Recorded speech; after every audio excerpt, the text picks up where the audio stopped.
He just scoffed at Doctor Strangelove, so beware. Yeah, it's boring as shit. Oh my god, you probably hate 2001. Honestly, I don't do enough acid to like 2001 was about doing drugs. I don't agree with that. The first 30 minutes is just fucking gorillas in a field. Chap, you're on the spot. Don't forget your mic. My favorite movie. Are we gonna define favorite by like the one that I can just rewatch the most? Okay, this is how he started the conversation, was asking us if we watched the same movie over and over again. Do you watch the same movie over and over again?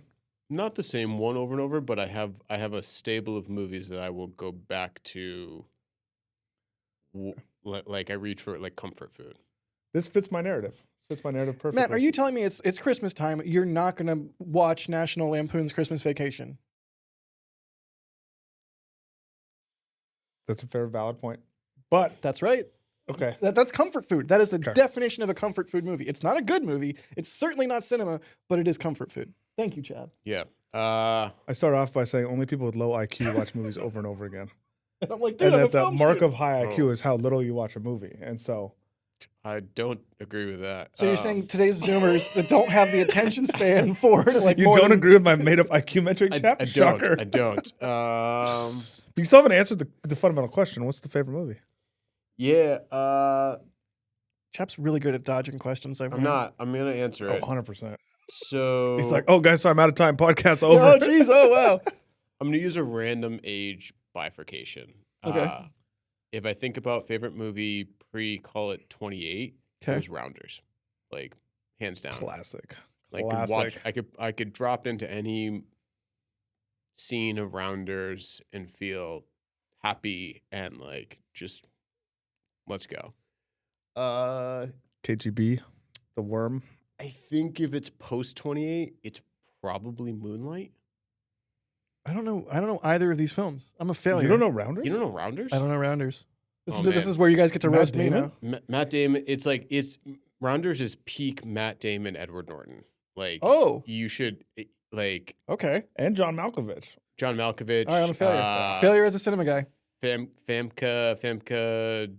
No idea. Apparently, I've been watching the same movie over and over again. That was in a lot of early aughts films. Yeah. Okay. Well, I should watch different movies and not the same one over and over again, apparently. Yeah. I've never watched What's Moonlight? Moonlight is with Mahershala Ali. Came out in like 2019. Won an Oscar. Our best film. I should know this film. Yeah. What's it about? It's incredible. It tracks a kid who grew up in, I believe, Miami or somewhere in Florida, as he like grows up, becomes a drug dealer, and has sort of like three iconic like adult figures in his life across it. And it's like one of the like most beautiful portrayals of like male intimacy, both explicitly and not explicitly, especially told from the Black culture perspective. That's fascinating. Yeah, I'm just gonna have to watch it because I don't know what those words meant that you all said together, but I'm gonna go with it. Sounds intelligent. So I do have a list of movies that I need to watch, and I will add both of those. Thank you. Is K-pop Demon Hunters on there? It is now. Is that a movie or a series? It's a movie. No, it's a movie. That's probably the movie I've rewatched the most times. Okay. Dude, I have 2 children, and children love. Right. May literally walks up to me and goes, "Pop, pop, pop, pop, pop, pop." All right, well, hello and welcome to Roid Rage episode 53. I'm Jack Beyer. I'll be your host. I'm the head of media here at AstroForge, and as always, I am joined by our CEO, Matt. Matt, how you doing, bud? Same as last week. Why do you ask me how I'm doing? Like, what the fuck you want my answer to be? Shitty, Jack. I'm doing shitty. I'm here. That's that's real. People are tuning in because they want to know how we're doing with our spacecraft build, how we're doing with mining. Literally 0 people that listen to this give a shit about my emotional well-being. It's parasocial, dude. It's the parasocial relationship. You sound like a geologist. I don't know what that word means. All right. And we're also joined this week by Chap. Chap, how are you doing? Way better than last week. Last week I had felt like the storm of the century form of food poisoning. Oh God, I'm sorry. So I'm way better than last week. Excellent. Well, let's jump right into it and discuss a little bit of the news. There's some big news this week. I feel like every week for quite a while now, we've had some sort of big Artemis-related news to talk about, which, to be honest, all for, because any mission outside of Leo or Geo is super exciting to me. I mean, we're a deep space spacecraft company, mining company, all of these things. Deep space, way cooler than Leo. So this week is no different. We had some Didn't they major... announce they're going back to Leo though? Wait, Yeah, okay, I'll wait. just- No, okay, that's go ahead, we have a continue. bullet point. We have a bullet point about it. We'll get there. Let the host.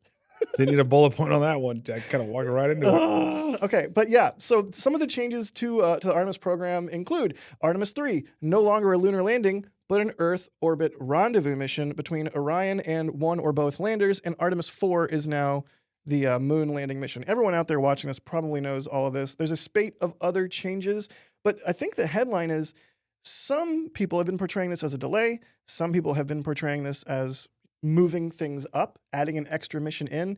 I guess I want to know from both of your perspectives, is it actually possible in spaceflight to go faster while making sweeping changes to mission plans and hardware? Is that...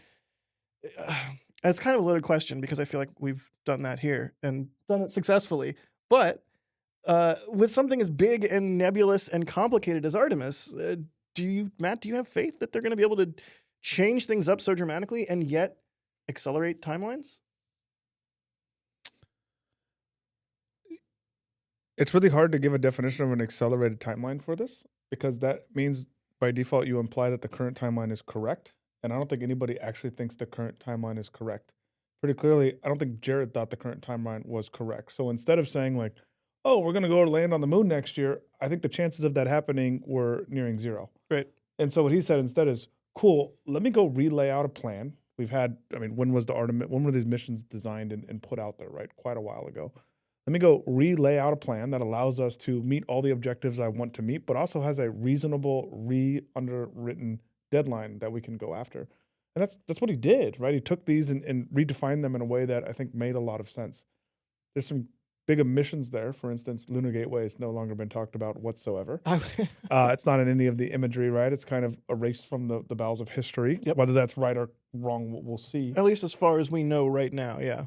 And I think that NASA, I got to say, I love this. I love that NASA has taken off the veil of this like closed door organization. I mean, I really think NASA over the last 6-7 years has almost become like as opaque as the CIA. Yeah. Like you just have no idea what's going on. You just hear like, oh, Artemis is launching October 2026.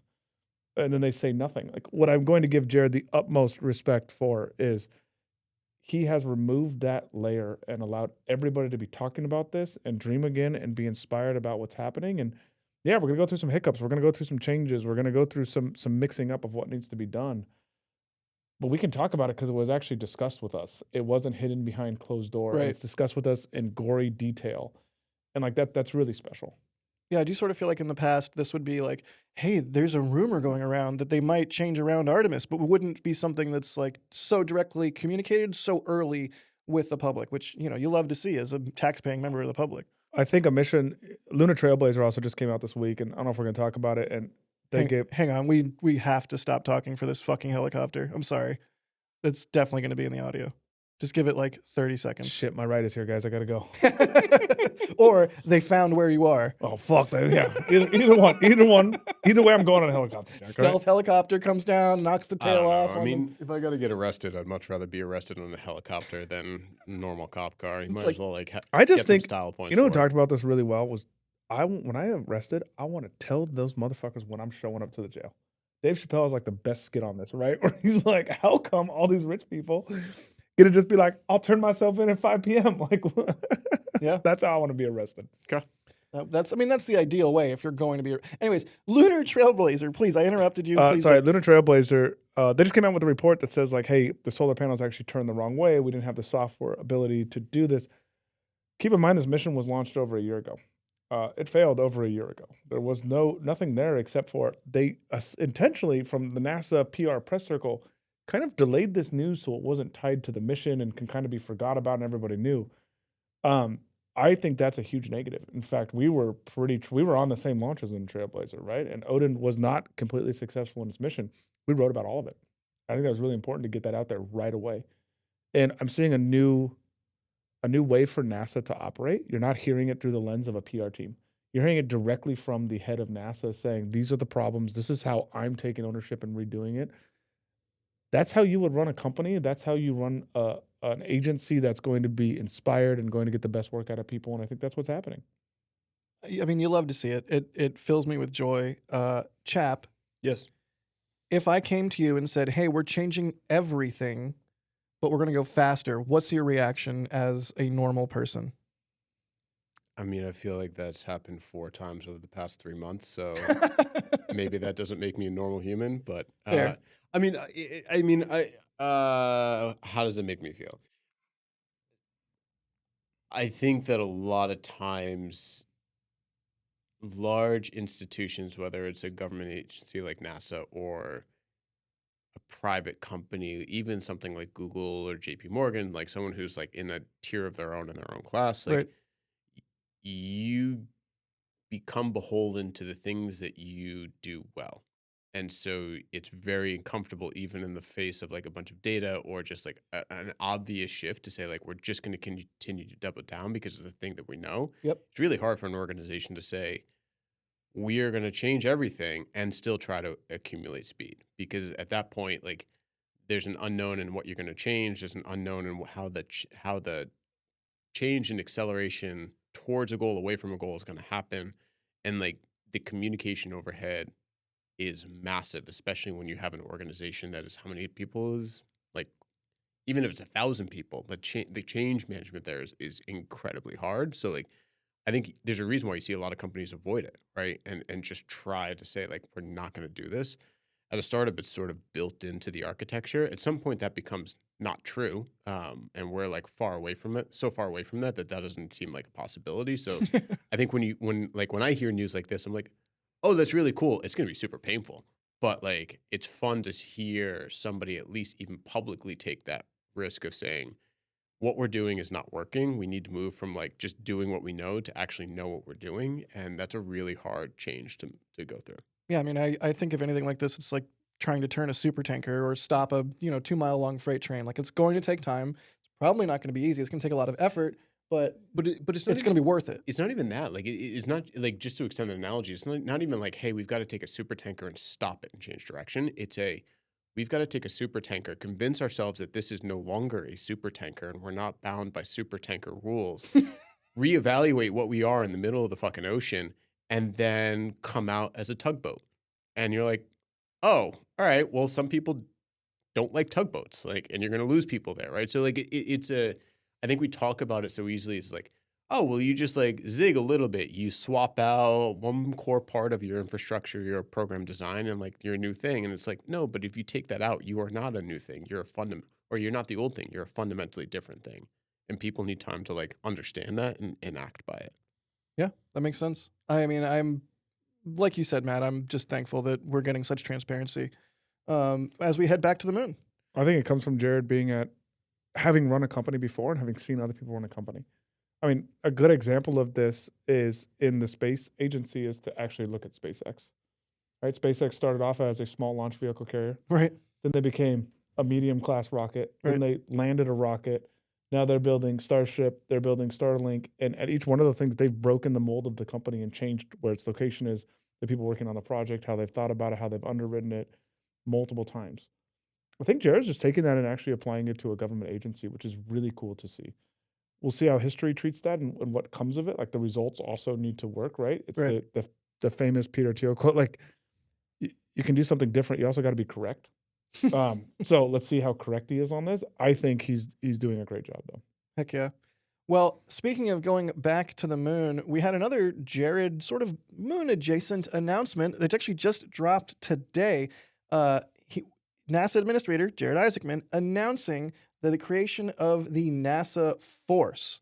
Some comments from him on Twitter. Returning to the moon requires restoring core competencies in our civil servant workforce. This program will recruit top aerospace, software systems, and other critical technical talent for approximately 2-year terms at NASA. This will strengthen in-house engineering excellence, close skill gaps, and deepen partnerships with industry. We're investing in our people to deepen America's leadership in space. That's all straight from Jared Isaacman's X account. This tracks with previous statements from Jared about a desire to in-house more of these core competencies. It's going to be a collaboration with NASA and the Office of Personnel Management. This seems like a good call. I mean, if you ask me, rely less on contractors, bring the brains under NASA's roof. Matt, do you agree that core competencies need to be in-house? Something tells me you do. I'm just going to serve you uploaded questions for the whole No, episode. actually, I totally hate this. Like, no joke. I think this is completely stupid. Wait, really? I did Yeah. not expect this at all. I don't understand this. I think this is a total misalignment of incentives as you go.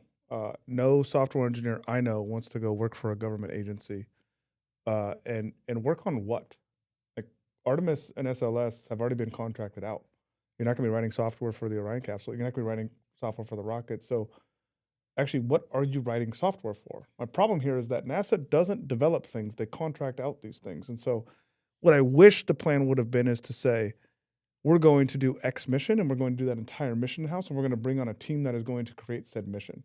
But I think when you just say like, we have a software engineering position at NASA, I actually don't know what that software engineering position does. And because of that, I don't know how you incentivize the best and brightest minds in the world to go work for NASA to go do this. Yeah. That's a little bit where my concern comes from. So maybe this will work out. I do agree that like getting contractors out well. I've never understood this. I've never understood why you go to a place like Goddard and there's like 5 civil servants and then 1,000 contractors. Like, I don't understand that logic or what's happening here. NASA is exceptional in hiring for the roles that competitive industry cannot support. And that is all the scientists that are at NASA, right? Like there's no commercial use case to be studying the Aurora Borealis on Saturn. It's a really cool thing that we've got to go explore and do. And that's what I think NASA needs to have those civil servants doing and needs to be recruiting for.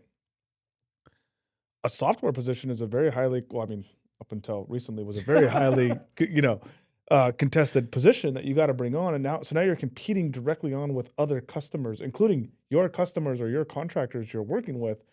And for what? Like, I didn't understand it. So I also don't just want to sit here and like praise Jared Isaacman on everything he does. I have to be negative on something. But I think it's also important to say, like, I didn't understand from this announcement actually what the root cause of the cost of that announcement was. What are these people going to be doing? And if they're just replacing contractors, my question actually becomes, the hell are these contractors doing? and how are we thinking about the state of NASA? Yeah, that makes a lot of sense. I don't know. I think there's a reasonable counter argument to that, which is if you are going to have to take, and let's just continue to software engineer as sort of the example here. I agree with you. Historically, like it was really hard for NASA, any branch of that, to outcompete Google, Microsoft, Netflix, any of those. Even just like SpaceX, if you're working in aerospace, Even SpaceX, right? you have like the Mars goal. That's like the thing that gets you the best talent, like he's saying. Industry, generally speaking, had stronger comp, better opportunities for growth, like unless you just wanted to be a government servant. I think now, if you look at like the current state of industry, where like I think even in highly skilled jobs, there's way less trust between software engineer and parent company, right? Like you see this Block that just laid off 4,000 people out of their 10,000 people. There's a couple narratives that I could spin around Block. Like, yeah, let's be intellectually honest about Block. Also, I just like saying that. Sounds really intelligent. It does. Right? I feel like you're smarter now. Like like your IQ went up like 10 Jack points. Dorsey just like, why the fuck do 10,000 people work at a payments company? Like, what the fuck? Because payments is hard. I I don't know if it's 10,000 people. I think that Block just resized. They could have resized, right? But like he didn't say that, right? And if you read his note, what he talked about was people are getting more efficient with the current AI tooling that engineers are going to use. Even if that is just convenient cover, that is a major shockwave through any major company where any software engineer who is not the technical lead on a core product at any big company is going to start to say, how secure actually am I here? And if I'm not secure here, where else do I go?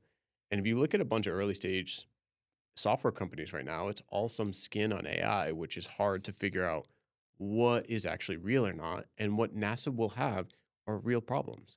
Like they'll actually have real concrete, here's what we need to accomplish in order for this to go through. And so I'm not to say that this is the right move by Jared or wrong move. It's not my place. I'm just saying, if this is the move he's making, I actually think it's a well-timed move because I think there's a real value proposition today that was not true 2 or 3 years ago. Don't you think, though, especially when we look at the sciences and the community that wants to go explore, like you need to hire the top 10% of whatever class of engineer, software engineer, physicist you're going to go hire. And the reality is, like, we all made fun of it this week, right? Claude has an opening for a software engineer. If you're a 10%, top 10% software engineer, you maybe are going to go to one of these foundation model companies or go to a high-end job. So what that tells me is actually, if I use your logic, the mediocre software engineers that are concerned about that job because they're probably on the fringes of being good enough, and they thus have to either work at an AI wrapper company, which we just renamed B2B SaaS AI in a lot of cases, which is my favorite thing ever. Now we're going to have an option between going to a B2B SaaS company or to NASA.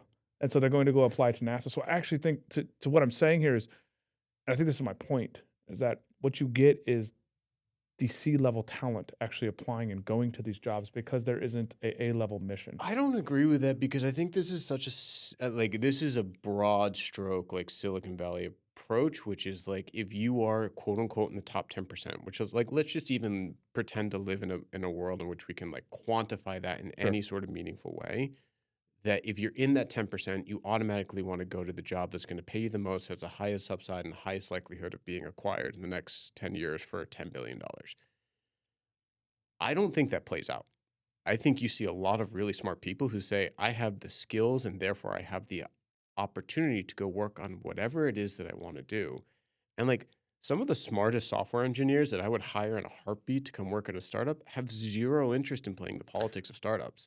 And some of them also work at a startup and say, I love the job, I love the ability and the ownership to write code, and this is fucking mayhem.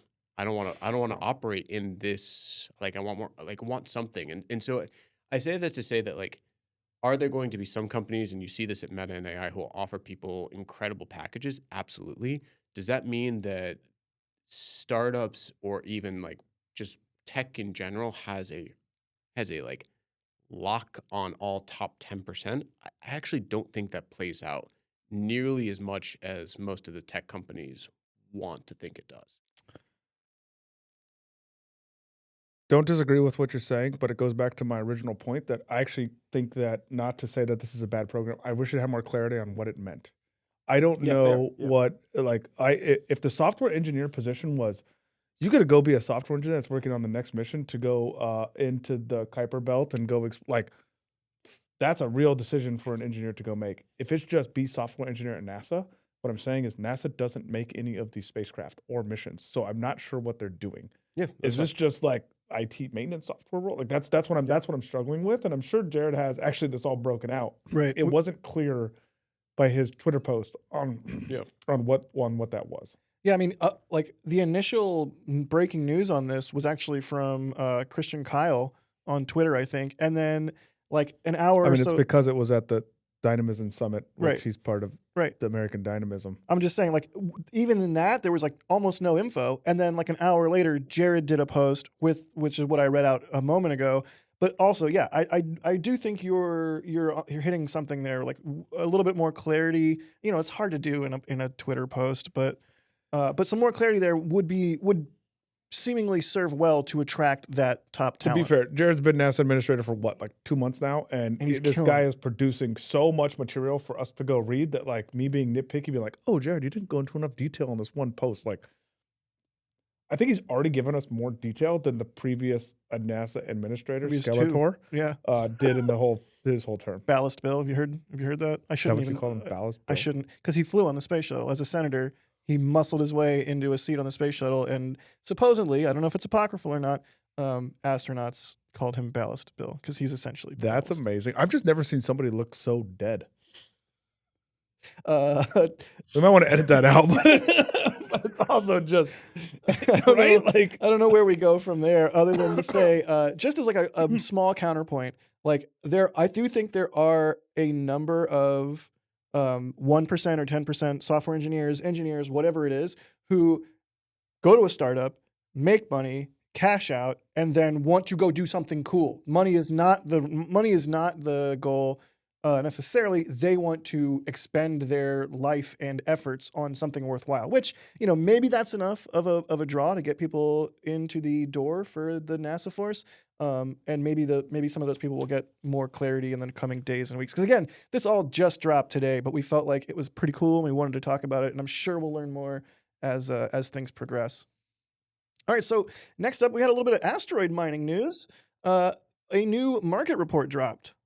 You see this? Did you hear about this? I did. I got a Google alert this morning, and I was just like, I'm so glad I'm not in the point in my career where I have to write these market reports anymore. Because What is the market report on? A new market report published March 2nd projects the asteroid mining market will more than double from 2.05 billion in 2025 to 5.42 billion in 2030 at a 21.4% compounded annual growth rate, according to researchandmarkets.com. I have a question. I have a really strong question here. Go. Who wrote this? Researchandmarkets.com. No, that's why I put this in there. They should fire themselves. Who the fuck? What's the 2.05 billion in 2025? Where the hell did that come from? No idea. No, I put this in there because I sort of wanted to know, as a layperson compared to you two, how much do we care about stuff like this? Because I know normal people will see the when I news can look at the headline. first number on here and just ask the basic question of, what the fuck?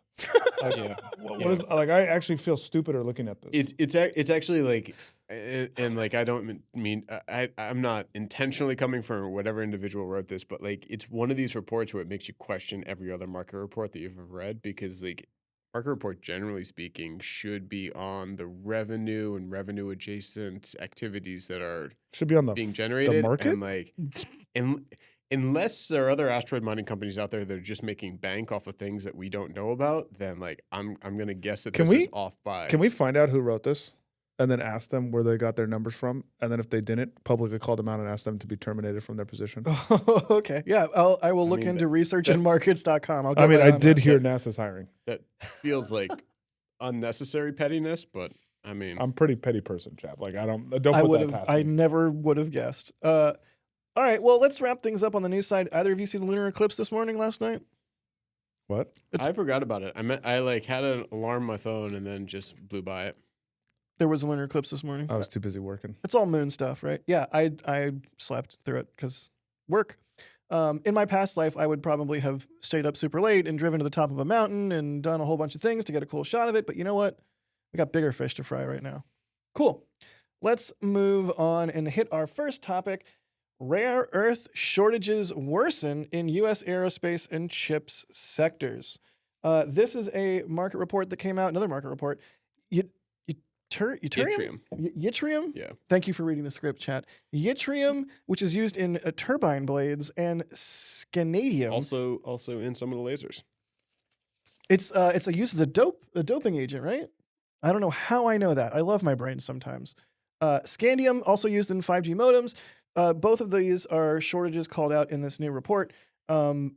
Supplies to U.S. aerospace and semiconductor firms face worsening rare earth shortages. This sort of dovetails with everything that we talk about here on the pod and here in the office. There's just so many constraints, whether it's geopolitically, whether it's ore quality, whether it's things you wouldn't even consider, like electrical availability, that are causing some of these shortages.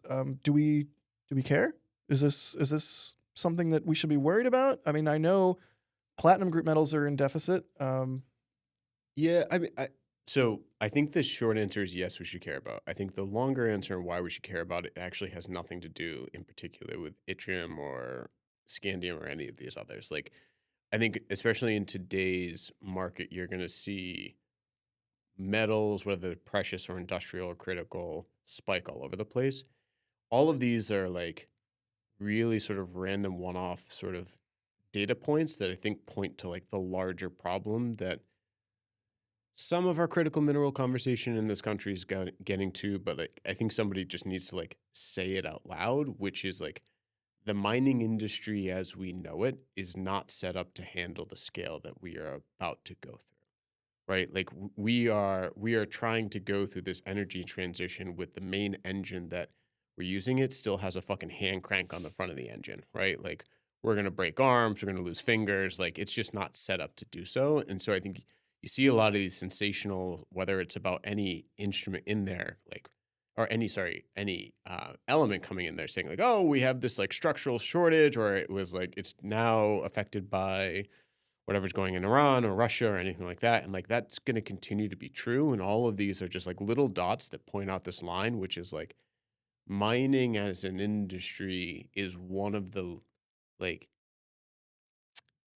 it's one of the oldest from a core structure perspective, and the structure is starting to like just deteriorate around that. And so I think that's why we care about it, because I think one of the nice things about being a space mining company is we actually get to look at it from arm's length and say, oh, we can sort of reach into this structure before it fully collapses and pull some really interesting learnings out, but really start to rethink what is this entire value chain that we've built up, and how do you rebuild that value chain? That was an actually like okay. We're gonna go I got behind. nothing to add. We're gonna go inside baseball for a second here. You were both supposed to say this did not work. You're supposed to be mean to me. I set up a thing where you were mean to me, and you were both nice to me. But when I set up a thing where you're supposed to be nice, you're mean. I just can't win. Why are you trying to win? Who are you competing against? Yeah, Life. I don't Why- really why is feel this like a I need to be competition? like. All right. Yeah. See, now you're being mean. All right, let's move on. So we have you on, Chap. Thank you again for taking Yep. time out of your day. He's here every fucking week. Would I? What do you think? I don't get no thanks. Robin was last week. Yeah, I'm not here every week. Also, he's busy. I'm intentionally not trying not to be because here you every had week. food poisoning last week. It's fair. But yeah, I wanted to bring you on and talk about this really fascinating and detailed Medium article that I totally found, not you. But yeah, sort of running down the state of affairs in the mining world at the moment, touching on what you were just getting at, the various bottlenecks and problems and opportunities at hand, because really mining hasn't changed for fucking ever. And it's about time someone comes in and innovates, right? It is. And like, I think sometimes it can be very, like, I pointed out the Silicon Valley talk about like the top 10%. Like it can be very like Silicon Valley startups say like, oh, this industry is old and hasn't changed in however many decades. And like, that is at a certain level true about mining. I also want to acknowledge that there is a ton of like what I will call marginal innovation that's gone into it, right? It's come in sort of like the energy usage in terms of trying to electrify dump trucks. It's come in sort of like how we think about processing. So like if you looked at an industrial scale mine of the 50s and looked at an industrial scale mine today, you would see a lot of different subcomponents of that. But if you just looked at it from like a flow sheet perspective of like, where do you start? You start with finding that discovery. You start with developing that, which is like running tests, understanding how much money is it going to take to actually remove this? What are the components you need to put in here to be able to make it work? Like a lot of that flow sheet still looks the same. And so where that has gotten us from an industry perspective is like mining is a power law as an industry, right? You have 10 companies that basically control the entirety of all the resource development across the world, right? Like that is just like full stop that. And then you have a bunch of these like long tail companies, which are called junior explorers, which take a lot of the risk. They try to go find all of those deposits, but getting from junior explorer to big like a Rio Tinto, a Vale, a BHP is almost structurally impossible at this point without getting just so lucky that the odds are just absolutely not in your favor. Right. And a lot of that is because a lot of that is for the right reason, which is like we have to have more environmental constraints put in place to think about both human safety and also just overall environmental impact. But because we design mining around scale and design it to sort of feed these big, large players, we've got this, I'm just going to continue to use this hand crank engine that we're using that like our arm isn't big enough to turn this engine and the engine isn't big enough to actually meet the needs of everybody else. Right. And so I think that's what like this article in particular, which just to shout them out was put up by Cafe Innovation. I think was really good. And like we can link to it in the show notes, but like, do you want to run through? Do we have show notes? Yeah, we do. I'm assuming we have show notes. We don't really, but that is the thing. I also want to start doing chapters for the we can have chapters in YouTube. Okay. That way people, if they want to skip the news, they can Nobody skip the news. watches the YouTube. Dude, more people, I don't know how many times I have to tell you this. More people watch it on YouTube than listen to it on the podcast apps. Like it is a video podcast. Okay, yeah, but there's some really eye-popping facts in here. Yep. In fact, which was like really validating and interesting to read through this morning, as someone who has been saying all of these things and learning all of these things and kind of blowing my mind with them since I started here. Like I didn't expect to be so interested in the mining side. I expected, of course, to be interested in the spaceflight side, but a lot of people I don't think understand. Here's some quotes from the article. Just to meet battery needs in 2030 would require $285 billion in investment and the addition of 293 average size mines, more than the 2023 total amount of active U.S. metals mines. And this has sources and everything. I'm not Yep. just spouting. Yeah, this is a little dishonest though, if we're being very truthful. Please. It's really easy to extrapolate out these numbers. Mhm. We are doing this right now in data centers all over the place and saying like, oh yeah, we saw this amount of growth rate last year in battery manufacturing. If that is to continue for the next 6 years at this amount of growth rate, it will get to X. And Right. this is like, to Chap's point, this is the famous Silicon Valley like graphs, right? Where you just see them go, these big hockey stick graphs that just go up. To be honest, it's not how real economics work. There has to be a buyer on the other end. And as you hit a supply constraint, you either have two very basic options. You increase the supply or you raise the price because demand goes up. And so, yes, if we see the gains happen at the rate they have last year and the price stabilizes, which means the supply does increase, that is how much we will have to do to fill it in. I'll clue you guys in on something else. What else have we seen that we're not talking about right now? Which is electric car sales have been way down and That's they've true. gotten very expensive. This is the direct cause of that. And so all of this stuff is going to hit an economic balance as we go into the future. It's really easy to extrapolate out a couple of years. It's like our data center stuff, right? We talk about that it is order of magnitude increase. And yeah, if an order of magnitude increases for the next 4 years, yeah, you need to have data centers like orbiting Jupiter because we don't have enough power, Right. right? It's I don't know where that line's going to stop, but that's just not how real economics work. Yes, but like this doesn't clarify car batteries. I think generally speaking, we're going to be electrifying more things. So whether that's phone, whether it's computers, like batteries come in a lot of different forms. And so like let's just even say that like 285 billion is actually 100 billion, right? And 293 mines is actually 100 mines.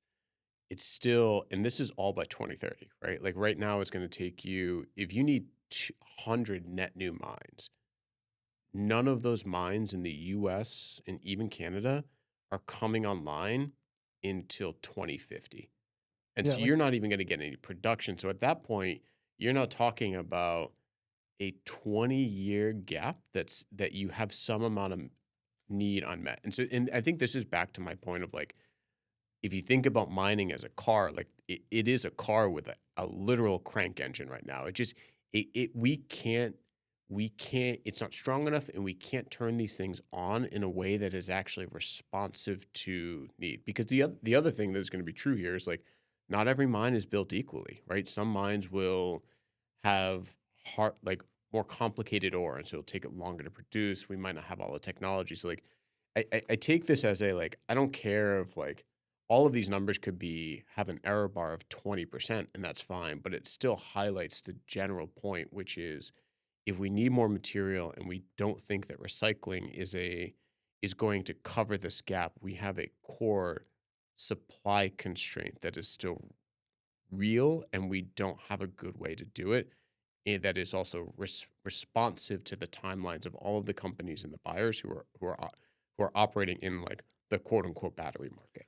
This is why China is kicking our ass in this front, is what you're describing on that mark of it's going to take 15, 20, 25 years to start a mine.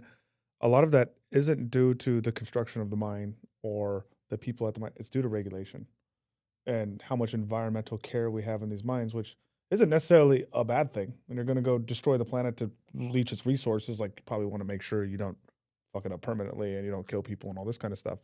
China does not have the same regulations we have. I think this is the real way. You've heard the rare earths be brought up so much. There isn't a lack of rare earths in America at all. Like we have huge deposits in America of every single rare earth. We don't have the ability to refine it because of regulation. That's the big problem that we're actually, that's really the crank we're talking about more than anything, is the regulatory crank. Well, it makes sense that we want to do this in space where we can have less of an impact on the environment and scale way faster than this 15 to 20, year timeline that this permitting. Space just gives you a third option, right? It gives you the option. Like right now, we have the option of, do you want to really, really damage the environment and make these areas in some cases unlivable? People are going to die. Like mining is not a glorious thing to go do. I think we can all admit to that across the board. Unless it's in space. Or do you want no technology? Like those are your two options right now. Do you want to become a caveman, or do you want to hurt the? Do you want to have these very dangerous things happen? If we go to space to mine, we have a third option where we can still have our technology development at the way we have it, but we also don't have the cost to the planet. I love it. A couple more pull quotes here. Adding to the dilemma is the fact that our current mines are running out and new resource discoveries are down as much as 80% since 1990. Again, like this is all stuff that over the last 3 or 4 months I have researched. You guys have told me in my research. It was weirdly fascinating to read through this today. Here's another one. Electrification requires orders of magnitude more mine inputs, with analysts projecting copper demand growing by 24% by 2035, taking into account what Matt said. These are the hockey stick Silicon Valley graphs, but still there's going to be some amount of increase in these materials that we need, and right now there's no industrial way to fill these gaps in the timeline. Robert Friedland has been talking about this for years on copper, and I don't think he's incorrect. Copper grades have gone down dramatically, so you have to remove a lot more material, and we just don't have the ore resources there that are. Maybe we should caveat this a little bit. We do. I want to be very clear. We actually have the ore on the planet. I should say we have the material on the planet. The definition of ore is that you can economically mine the material. There is a lot of copper. There's actually a massive copper deposit about 14,000 feet under the Earth's surface that we have discovered. We have no actual way to mine that, so I'm not going to consider it ore. So when it comes to copper ore, there's actually very limited copper ore left to go mine. This is a huge problem. This is why, to Chap's point, we can say like the process of mining hasn't changed. Mining companies are investing in mining. Specifically, they're investing in mining deeper, because there is more resources available every about 500 meters you go under the surface. We have new materials to go there. It's just very difficult to go do. In fact, it's really expensive even to get to the 2,000 meters you see in places like South Africa. Yep.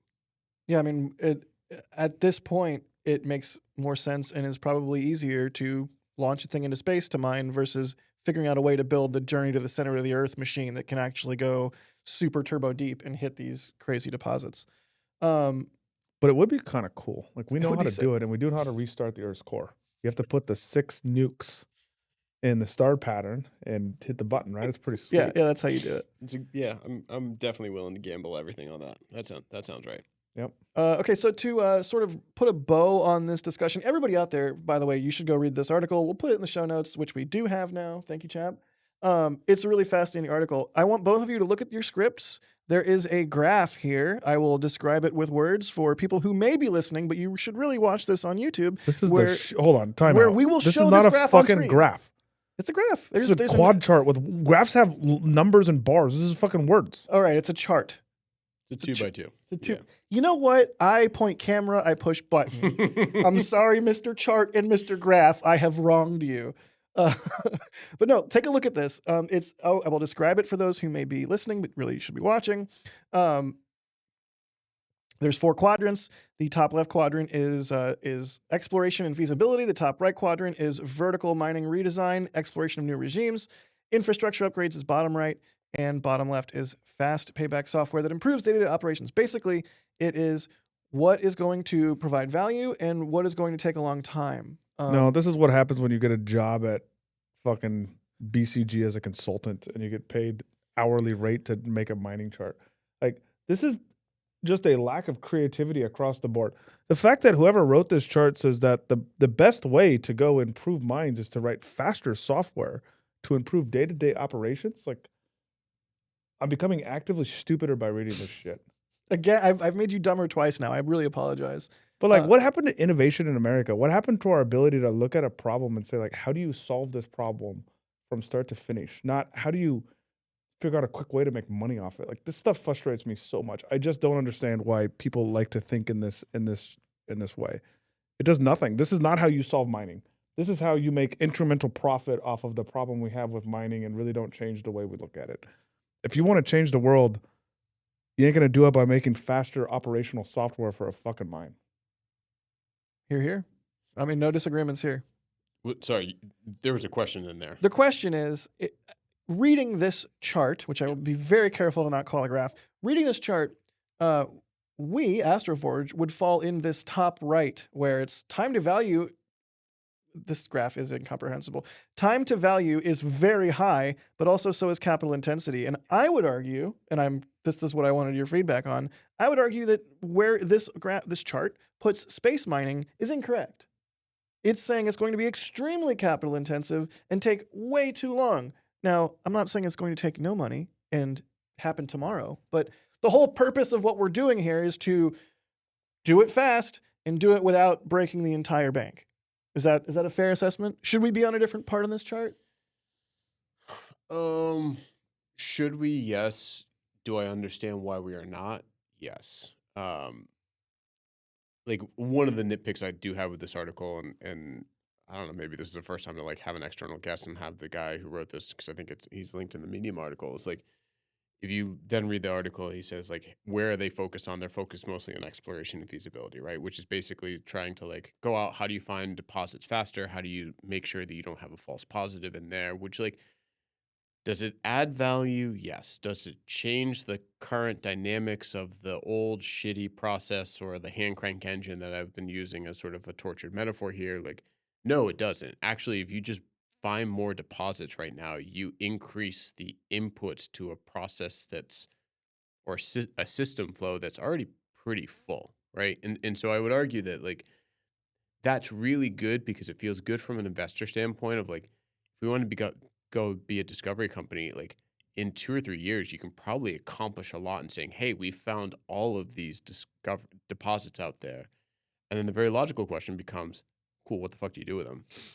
And there's not yet really a market that I think can carry that through to make those companies meaningful from solving the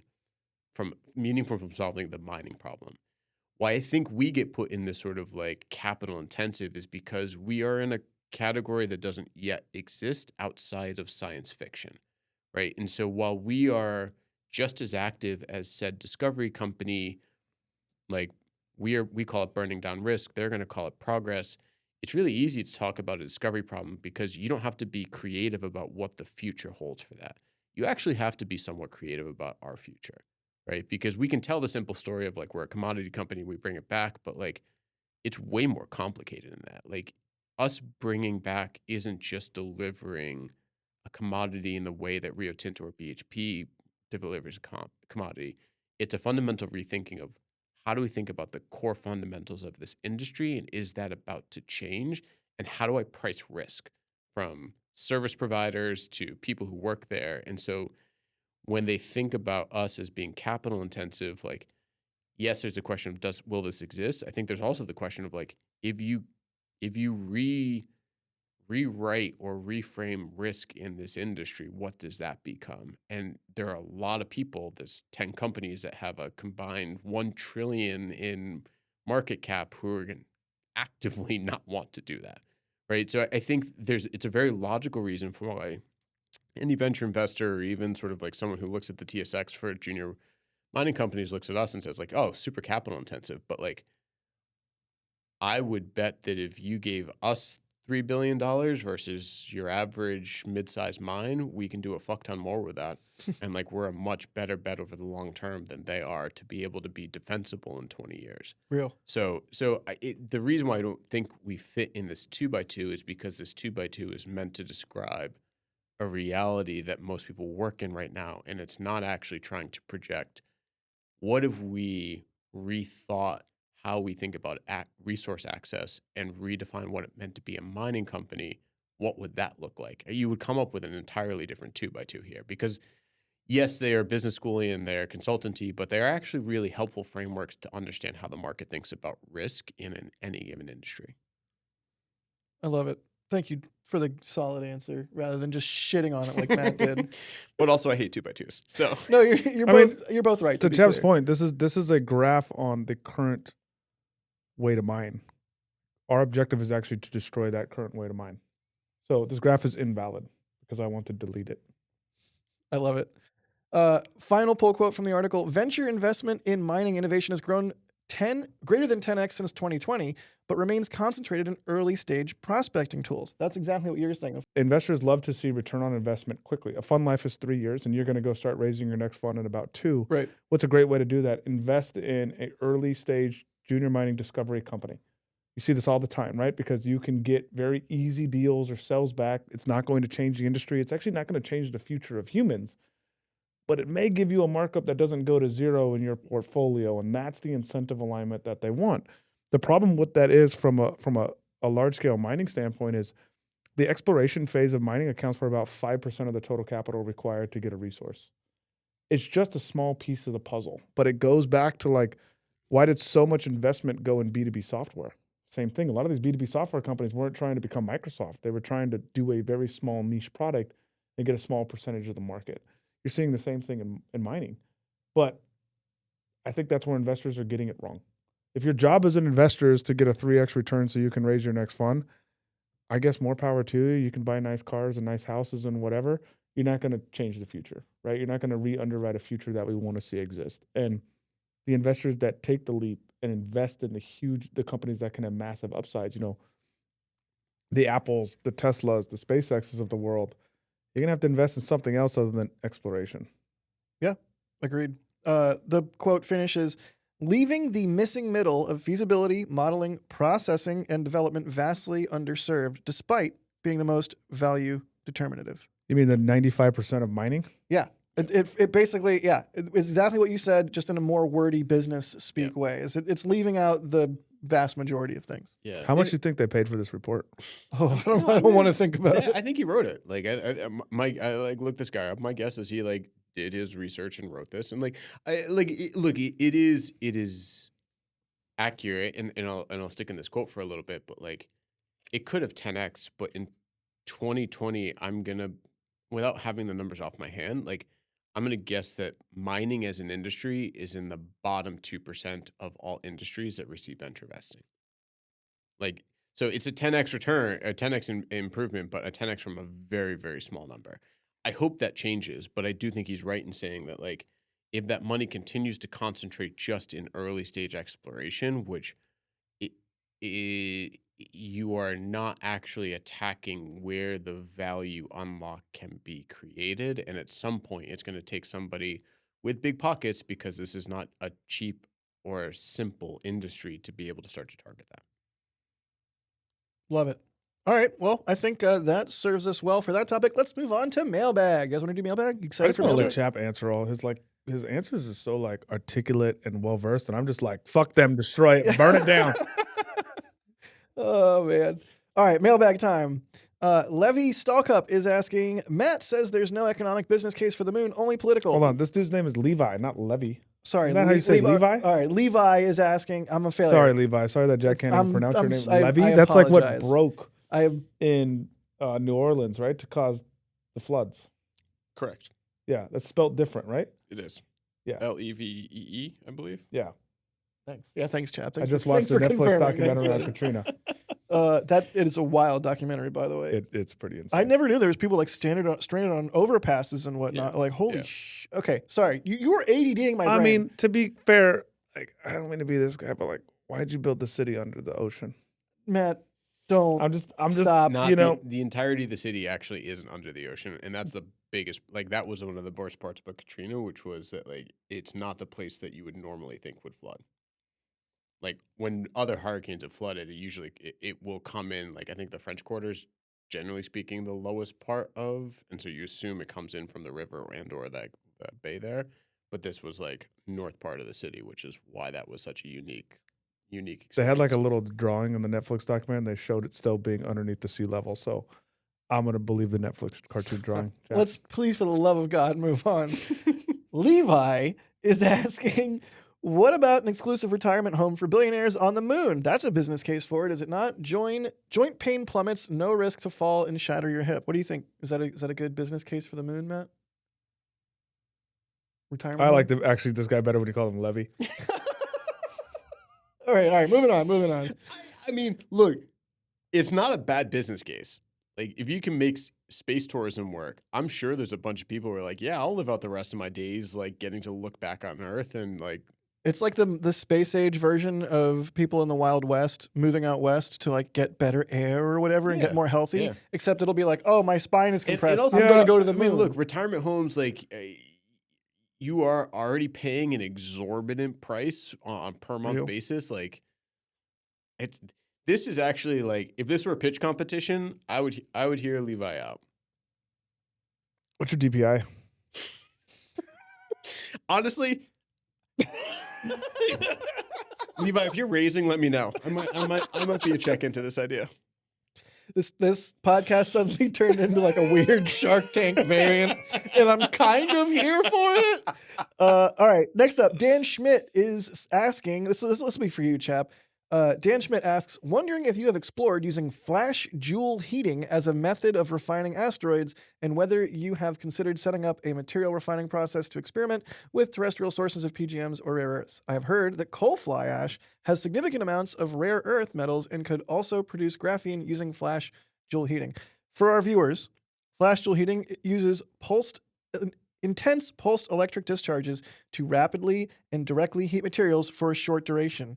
Waste, like coal fly ash, can be potentially managed and upcycled, I hate that word, using flash Joule heating techniques.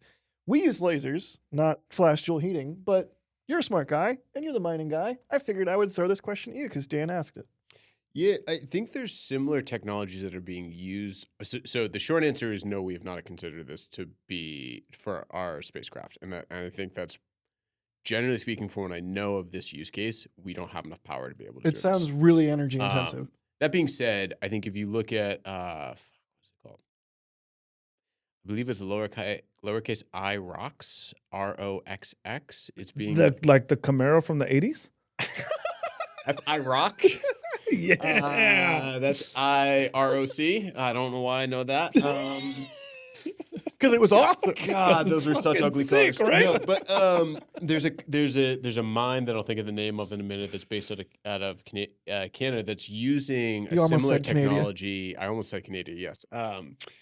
That's using similar technology to burst rocks, right? So they're basically saying like, hey, can we avoid a lot of the very energy intensive, which is mechanical grinding? Can we shoot a very high pulse of electrical current to basically take advantage of any water, capture in there, and just like burst it from the inside? It's cool technology. We don't have enough power to be able to do that, especially for the amount of material that we have to remove in the 3 months. I don't know, Matt, if you have another take on that. Yeah, yes, there's two takes on this. Number one is I think we're convoluting two things, which is removing material from refining material. Removing material, this is a totally viable technique. Yep. This is not a technique that is useful, at least from anything I've seen, to refine material. So we get it brought out as a material removal. There is still the step, and this is actually the crux of the rare earth problem, is the refining step of taking that crushed up material and separating into its constituent elements is what requires huge amount of regulatory approval to go do, and where the limitation is. Again, the problem is not with rare earths, them being available, or even how to crush them or get them into small segments. The problem is, how do you put them into a concentration that is useful for an industry to go use? That's where the regulatory step comes from, and that's the problem with a lot of this stuff. So And it's like one of our advantages, right? Is we're not just material removing, we're removing and refining, and it's kind of like a simultaneous sort of thing. we're removing and refining. We're refined to what is called a Dore bar in the mining industry, right? So it's a very specific grade that we can then take. To be clear, when you look at the platinum group metals, using our process, you can actually not refine them all the way. Like I cannot return to you a bar of platinum, a bar of palladium. The isotopes cross over, and it has to be done with a chemical process. There isn't a way that we have figured out or that we have seen to be able to separate these out because of their isotope crossovers.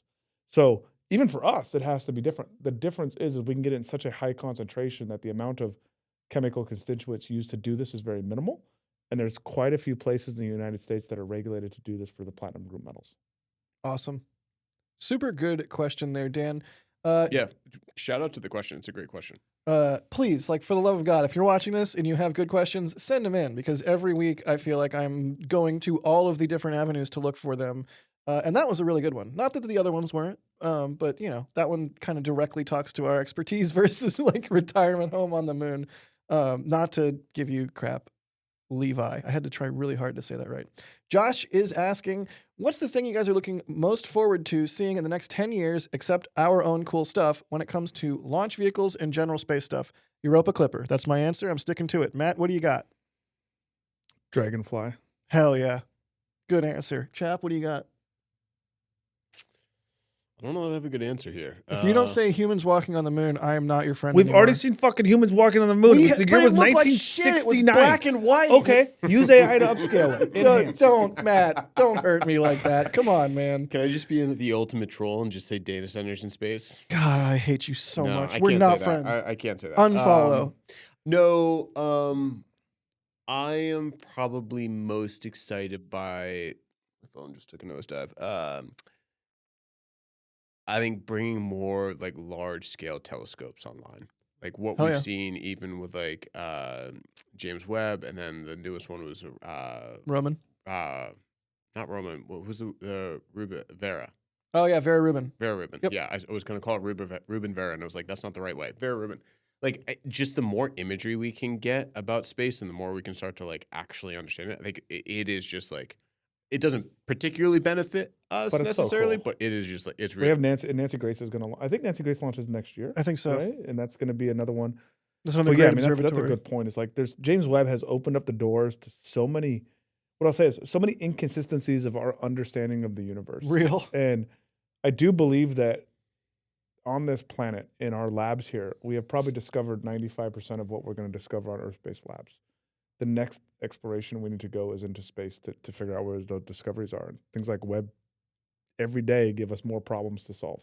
Yeah, and just like to be a little bit flowery here, but real, from my own experience, and I'm sure both of yours as well, I grew up looking at Hubble images and being like, holy shit, that's awesome. And that's part of what inspired me to get into the space and aerospace industry. And just to think of all of the kids right now who are seeing James Webb images who are like, oh my God, and who get inspired to, solve hard problems in this way. All right, last question. This is, again, for Chap. Chap, in our last episode, right at the end, Robin just kind of sucker punched me by saying, hey, did you see in the news they can make gold out of mercury now? And like, that was it. They just no-selled me on it. Does that make any sense to you? Yeah, I mean, this is the basis of alchemy for the past 200 years. So We've he been was trying to was do it. making an alchemy joke and it went over my head is what you're saying. Yeah, well, they've don't quote me on this, but I think they've done it at the isotope level. But it takes like literally a fucking particle accelerator to make turn one isotope of Got it. mercury into gold because they're right next to each other on the That's periodic like table. literally what we were talking about. We were talking about LHC and how it Yeah, has done okay. that. Yeah. Okay, cool. Like, they created, like, Isaac Yeah. Newton spent like half of his adult life trying to do alchemy. Like, this dude made calculus and then was like, you know what, actually, fuck it. I'm going to start doing alchemy. Like, one of the all-time worst pivots, right? Can we be very much admit that? Real. But in LHC, we were able to make gold. It was Yeah. one atom at a time, but Yeah. like, So you're gonna be in the like nanogram realm somewhere in there. Like, it's cool. Like, don't get me wrong, but unless there's some other big breakthrough, which I feel like would have made more of a headline, I think it's still not. Cool. I mean, it's hard to scale. I should have known better and just chalked it up to Robin trolling me, but here we are. I'm glad that's been living in your head, though. Yeah, no, it has. Yeah. I mean, I put it right in the document as soon as last week's episode. Anyways, I think that will wrap us for this week's episode. Thank you, Chap, for being on. Yeah. Matt, thank you for being on. Oh, at least I got to thank you. I thought you Yeah. were just going to fuck off. Matt, fuck off. Also, if you have any questions, again, throw them in the comments. Email How many them to YouTube mailbag at listeners do we have? AstroForge. What's our YouTube count? Is it above or below 50? It's above. It's way I above. mean, the real question is, like, when are we finally going to do a live stream and just see how many, like, I'm people down to do a there? live stream. What do we have to lose? Like, how many people log into We the have a chat? l- Like, do we get over under If you 4 paid people? attention to the internet, we have a lot to lose. Like, I am for the record, I'm an advocate for doing this as a live stream. It is a whole different beast to do it as a live stream, but I'm down. I think it would be actually quite compelling. And It's not we that would hard. get You the just plug in mailbag the camera and click on fucking YouTube Matt, Live, bro. I- and you I'm- it's just said the broadcast. last 8 years of my life are not that hard. Thank you for that. I I'm- appreciate it. I will say this. If anybody wants to email me at chapman@astroforge.com, pitch me your best live stream show format, and I'll make sure one gets done in the next month and a half. So we're doing a Mr. Beast game contestant. Oh, Squid Who Games. can stand in the laser room with their eyes open the Oh longest my god. before they go blind? Email me as long as your name is not Matt. What I would really like to do is have everybody or a number of people here at the company play like Kerbal Space Program and try and land on an asteroid. It sounds like a utter waste of capital. You want to do a live stream? What are we going to do? With 3 people. Would they ask? We do like live, like fucking Regis and Kelly questions, bro. All right. Okay. Fair. Sorry, fair. your frame of reference there is Regis and Kelly. Yeah. Now who's old and middle aged? You were talking shit come about on. the sphere I'm talking last about week. IROC vets, dude. Come on. All Like, what do you right. guys want from me? All right, we'll make this end so we Camaro, can all get sorry. back to work. Thank Yeah. you all for watching. Send your questions in. We'll see you on the next one.